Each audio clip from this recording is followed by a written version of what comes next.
SIT ರಚನೆನೂ ಆಯಿತು, ತನಿಖೆನೂ ಕೂಡ ಪ್ರಾರಂಭ ಆಯಿತು. ಸಾಕ್ಷಿದಾರನನ್ನ ಕರ್ಕೊಂಡು ಗುದಲಿ ಪಿಕ್ಕಾಸು ಹಾರೆ ತಗೊಂಡು ಕಾಡೊಳಗೆ ಹೋಗುವ ಆಯಿತು. ಹಾಗಾದ್ರೆ ವೇರ್ ಇಸ್ ಹೆಣ? ಅನಾಮಿಕಾ ದೂರುದಾರ ತೋರಿಸಿದ ಸ್ಥಳದಲ್ಲಿ ಸಿಗ್ತಾ ಇಲ್ಲ ಒಂದೇ ಒಂದು ಶವ. ಅನಾಮಿಕಾ ದೂರುದಾರ ತೋರಿಸಿದ ಸ್ಥಳದಲ್ಲಿ ಈವರೆಗೂ ಶವ ಸಿಕ್ಕಿಲ್ಲ. ಹೂತು ಹೋಗಿರೋ ಶವಗಳಿಗಾಗಿ ಶೋಧ ಕಾರ್ಯ ನಿಂತಿದೆಯಾ ಅಂತ ಕೇಳಿದ್ರೆ ಇನ್ನೂ ನಿಂತಿಲ್ಲ, ಮುಂದುವರೆದಿದೆ. ಈವರೆಗೂ ಕೂಡ ಯಾವುದೇ ಶವದ ಕುರುಹುಗಳು ಕೂಡ ಪತ್ತೆಯಾಗಿಲ್ಲ. ಹಾಗಾದ್ರೆ ಇದಕ್ಕೆ ಅಸಲಿ ಕಾರಣ ಏನು ಅನ್ನೋದು ಗೊತ್ತಾ? ನಿಮ್ಮ ಫ್ರೀಡಮ್ ಟಿವಿಯಲ್ಲಿ ಮೆಗಾ ಎಕ್ಸ್ಕ್ಲೂಸಿವ್ ಮಾಹಿತಿ. ಅನಾಮಿಕಾ ದೂರುದಾರ ತೋರಿಸಿದ ಸ್ಥಳದಲ್ಲಿ ಶವ ಸಿಕ್ಕಿಲ್ಲ.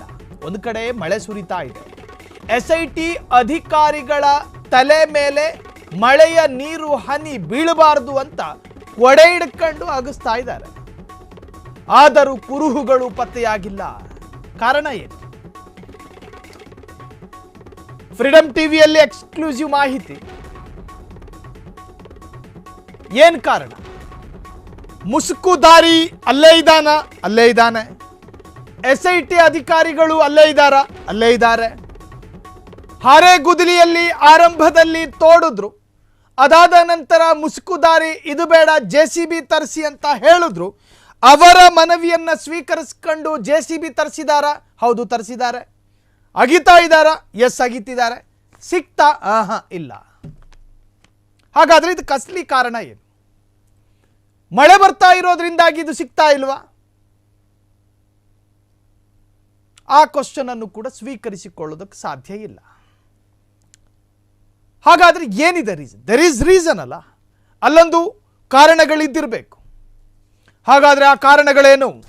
ಎಸ್, ಈ ಬಗ್ಗೆ ಒಂದಷ್ಟು ಅಪ್ಡೇಟ್ಸ್ಗಳನ್ನ ಗಮನಿಸೋದಾದ್ರೆ, ದೂರುದಾರ ತೋರಿಸಿದ ಜಾಗದಲ್ಲಿ ಮಣ್ಣು ಕುಸಿತ ಆಗಿದೆ. ಮಣ್ಣು ಕುಸಿದಿದೆ. 4 ವರ್ಷಗಳ ಹಿಂದೆ ಇಲ್ಲೇ ಆಗಿತ್ತು ಲ್ಯಾಂಡ್ ಸ್ಲೈಡ್, ಗುಡ್ಡ ಕುಸಿತ ಅಂತ ಕರಿತೀವಲ್ಲ. ಸುಮಾರು 20 ಅಡಿ ಆವರಿಸಿಕೊಂಡಿದ್ದ ಗುಡ್ಡದ ಮಣ್ಣು ಈ ಪ್ರದೇಶದ ಭೌಗೋಳಿಕ ಪರಿಸ್ಥಿತಿಯೇ ಬದಲಾಗಿದೆ. ಒಂದು ಭೌಗೋಳಿಕವಾದ ಪರಿಸ್ಥಿತಿ ಇತ್ತಲ್ಲ, ಅದು ಬದಲಾಗಿದೆ. ಹೀಗಾಗಿ 4-5 ಅಡಿ ಅಗೆದರೂ ಸಿಗದ ಕುರುಹು. ಇಂದು ಇಡೀ ಶೋಧ ನಡೆಸಿದ್ರು ಸಿಗದಿರಬಹುದು ಸಾಕ್ಷ್ಯ. ಹೀಗಾಗಿ ಮುಂದೇನು ಎಂಬ ಬಗ್ಗೆ SIT ಚರ್ಚೆಗಳು ಮಾಡ್ತಾ ಇದೆ.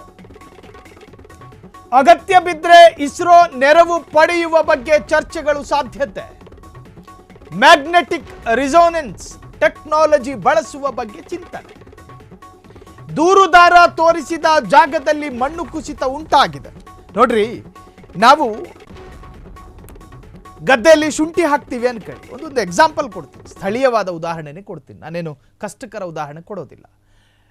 ಶುಂಠಿ ಹಾಕಿದ ಭೂಮಿಯ ಮೇಲೆ 1-2 ಅಡಿ ಮಣ್ಣು ಬಿದ್ರೂ ಕೂಡ ಕೆಲವೊಮ್ಮೆ ನಮಗೆ ಎಷ್ಟು ಅಡಿಯ ಕೆಳಗೆ ಶುಂಠಿ ಇರಬಹುದು ಅನ್ನೋ ಅಂದಾಜು ಕೂಡ ಇರೋದಿಲ್ಲ.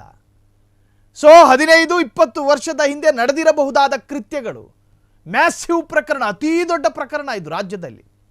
ಸಾಕ್ಷಿದಾರ ಎಲ್ಲ ತರಹದ ನಿಖರತೆಯ ಕಾನ್ಫಿಡೆನ್ಸ್ ಇಟ್ಕೊಂಡೇ ಅಲ್ಲಿ ರೇಖೆ ಮಾಡಿಸಿದ್ದು, ಅಲ್ಲಿ ಮಾರ್ಕ್ ಮಾಡಿಸಿದ್ದು. ಇಲ್ಲಾಂದ್ರೆ ಆತನು ಕೂಡ ತಗಲಾಕತ್ತಾನೆ. ಸೊ ಆ ಎಲ್ಲ ವಿವೇಚನೆ ಪರಿಜ್ಞಾನ ಇರುತ್ತಾನೆ. ಸೊ ಹಾಗಾಗಿ ಮಾರ್ಕ್ ಆಯಿತು. ಮಾರ್ಕ್ ಆದ ಜಾಗದಲ್ಲೇ ಅಗದ್ರು ಪಿಕ್ಕಾಸ್ ಹಾಕೊಂಡು ಸುಸ್ತಾಗೋವರೆಗೂ ಅಗದ್ರು. ಏನೂ ಇಲ್ಲ. ಎಲ್ಲ ಪ್ರಯೋಗಗಳು ನಡೆಯಿತು. ಪಕ್ಕದಲ್ಲೇ ನಿಂತ್ಕೊಂಡಿದ್ದ ಮುಸುಕುಧಾರಿ. ಅದಾದ ನಂತರವೂ ಆರಂಭದಲ್ಲಿ ಈ ಚರ್ಚೆ ಇತ್ತು, ಅಲ್ಲಿ ಮಣ್ಣು ಕುಸಿತ ಉಂಟಾಗಿದೆ, ಒಂದು ಅಂದಾಜಿನ ಮೇಲೆ ಅಗ್ದಿದ್ದಾರೆ ಅಷ್ಟೇ. ಅದಾದ ನಂತರ JCBಯಿಂದಲೂ ಕೂಡ ಪೂರ್ಣ ಪ್ರಮಾಣದ ಕೆಲಸ ಆಗ್ತಾ ಇದೆ. ಯಾವ ಮಳೆಗೂ ಕೂಡ SIT ವಿರಾಮವನ್ನು ಪಡೆದುಕೊಳ್ಳದೆ ಮಲಮೂತ್ರ ವಿಸರ್ಜನೆ ಜೊತೆಗೆ ಅನ್ನ ಆಹಾರದ ಬ್ರೇಕ್ ಬಿಟ್ಟರೆ ಉಳಿದ ಯಾವ ವಿರಾಮವೂ ಅಲ್ಲಿಲ್ಲ. ನಮಗೆ ಸಿಕ್ಕಿರುವಂತಹ ಗ್ರೌಂಡ್ ರಿಪೋರ್ಟ್ ಮಾಹಿತಿಯ ಪ್ರಕಾರ ವಿರಾಮಗಳಿಲ್ಲದೆ ಕೆಲಸ ಪ್ರಾರಂಭ ಆಗಿದೆ. ಆದರೆ ಅದಕ್ಕೆ ಏನು ಕಾರಣ ಅನ್ನೋದನ್ನು ಈಗಾಗಲೇ ನಾವು ರಿವೀಲ್ ಮಾಡಿದ್ವಿ. ಸುಮಾರು 20 ಅಡಿ ಮಣ್ಣು ತುಂಬಿಕೊಂಡಿರುವ ಸಾಧ್ಯತೆ, ಸಸ್ಪೆಕ್ಟೆಡ್ ಅಂದಾಜು. ಸೊ ಹಿಂಗೆಲ್ಲ ಇದ್ದಾಗ 3-4 ಅಡಿಗಳನ್ನು ಆಗಿದ್ರೆ ಯಾವ ಅಸ್ಥಿಪಂಜರವೂ ಕೂಡ ಸಿಗೋದಿಲ್ಲ. ಹಾಗಾಗಿ ಇಸ್ರೋದ ಸಹಾಯವನ್ನು ಪಡೆದುಕೊಳ್ಳುತ್ತಾ ಅಲ್ಲಿರ್ತಕ್ಕಂತಹ ಬೇರೆ ಹೊಸ ಟೆಕ್ನಾಲಜಿಯ ಪ್ರಯೋಗದ ಮುಖಾಂತರವಾಗಾದರೂ ಕೂಡ ಅಸ್ಥಿಪಂಜರ ಅಥವಾ ಸತ್ತವರ ಮೂಳೆ ಸಿಗಬಹುದು ಎನ್ನುವಂತಹ ನಿರ್ಧಾರಕ್ಕೆ SIT ಬರುತ್ತಾ ಅವೆಲ್ಲವೂ ಕೂಡ ತನಿಖಾ ತಂಡಕ್ಕೆ ಬಿಟ್ಟಿರ್ತಕ್ಕಂಥ ವಿಚಾರ. ಆದರೆ ರಾಜ್ಯದ ಜನ ಈ ಒಂದು ಪ್ರಕರಣದ ಸತ್ಯಾಸತ್ಯತೆಗಾಗಿ ಬಲಗೈಯನ್ನು ಹೃದಯದಲ್ಲಿ ಇಟ್ಕೊಂಡು ಕಾಯ್ತಾ ಇದ್ದಾರೆ. ಒಂದು ಭೀಮಾ ಹೇಳಿದ್ದು ಸತ್ಯ ಆಗಿರಬೇಕು.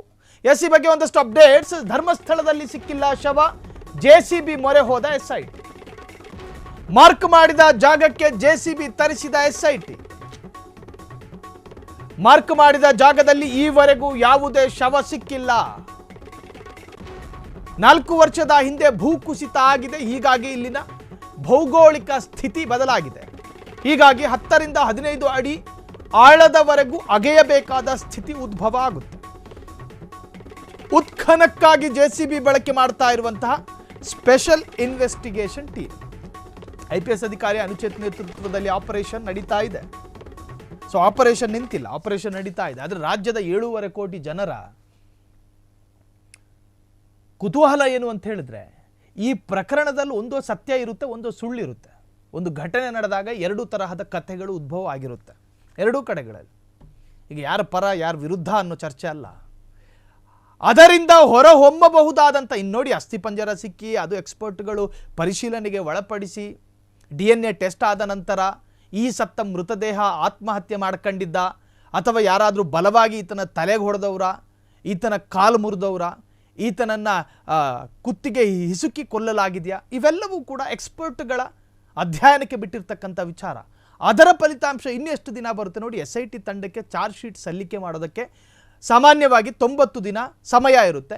ಇನ್ನು ಹೆಚ್ಚುವರಿ ಚಾರ್ಜ್ ಶೀಟ್ನ ಅವಶ್ಯಕತೆ ಇದ್ದಾಗ ನ್ಯಾಯಾಲಯದ ಅನುಮತಿಯ ಮೇರೆಗೆ ಆ ಚಾರ್ಜ್ ಶೀಟ್ನ ಸಮಯವನ್ನು ಸ್ವಲ್ಪ ದೀರ್ಘಿಸಿಕೊಳ್ಳಬಹುದಾದ ಕಾನೂನಿನ ಸ್ವಲ್ಪ ಅನುಕೂಲತೆಗಳೆಲ್ಲ ಇರ್ತವೆ. ಆದರೆ ಇನ್ವೆಸ್ಟಿಗೇಷನ್ ನಡೀತಾ ಇದೆ, ಪಾರದರ್ಶಕವಾಗಿ ನಡೀತಾ ಇದೆ.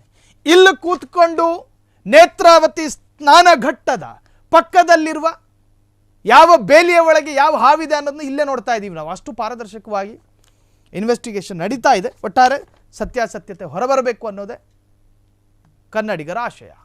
ಕ್ಷಣ ಕ್ಷಣದ ಸುದ್ದಿಗಳಿಗಾಗಿ ಫ್ರೀಡಂ ಟಿವಿ ಸಬ್ಸ್ಕ್ರೈಬ್ ಮಾಡಿ, ಲೈಕ್ ಮಾಡಿ ಹಾಗೂ ಫಾಲೋ ಮಾಡಿ. ಹೊಸ ಸುದ್ದಿಗಳ ನೋಟಿಫಿಕೇಶನ್ಗಾಗಿ ಬೆಲ್ ಐಕಾನ್ ಮೇಲೆ ಕ್ಲಿಕ್ ಮಾಡಿ.